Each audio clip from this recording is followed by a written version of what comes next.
So this is 1 Corinthians 4, the scripture for March 9th.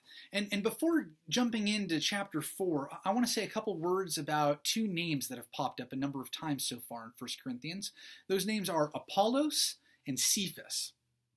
These seem to be the people, the leaders in the church, who Paul is working against politically to some degree. Paul was contending with some of their teachings in Corinth and was trying to make sure that people knew it wasn't about the leader, whether it's Paul or Cephas or Apollos, it's about the mission of Christ. But Paul and Cephas and Apollos aren't working at cross purposes with regard to the gospel. That was Paul's point in chapter 3. Cephas was another name for Peter, who was a disciple of Jesus Christ, one of the 12 apostles.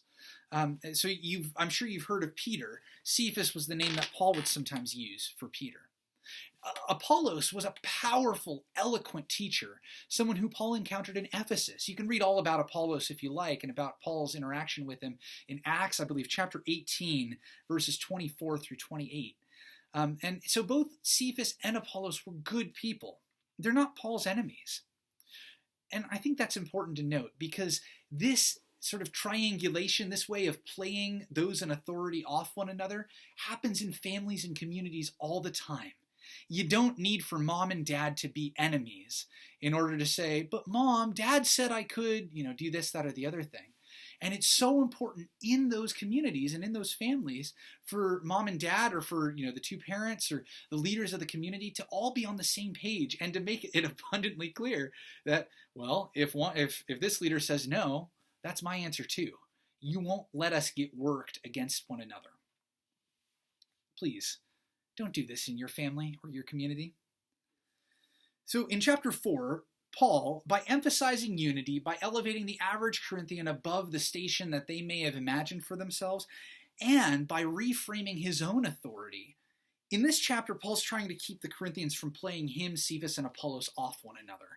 If he can help the Corinthians see that they have buy-in as leaders in this community also, then maybe, just maybe, they won't try and play mom and dad against one another here.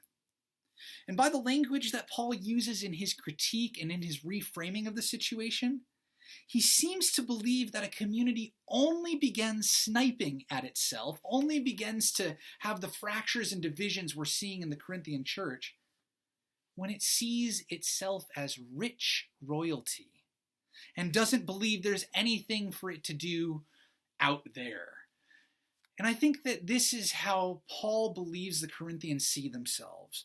This is the context of much of Paul's sarcasm in verses 8 through 13. He's noting that, we apostles, if we're truly servants of Christ, and you're also servants of Christ, then why is there an inequity in how we're being treated and in how much we feel passionate about those who haven't heard the gospel? I mean, y'all over in Corinth are so self-satisfied with how the gospel has made it some sort of a difference among you. You are already kings, Paul says. They already have a rich and full opinion of themselves. So why are the Corinthians self-satisfied with their spiritual lives, and the apostles always hustling to try and tend to their own and try and help other people to see the good news of the gospel? Well, clearly, I think Paul's opinion is there is work to be done. And clearly the Corinthians need a reminder of that. So according to Paul, this sort of speech is the role of a spiritual father. Stereotypically speaking, the role of the father is to speak hard truths. This is the role of the father, or the masculine role model, to admonish. And of course, this isn't exclusive to fathers. I'm not trying to elevate some sort of gender dynamic so much here, but it is something that tends to be associated with the masculine.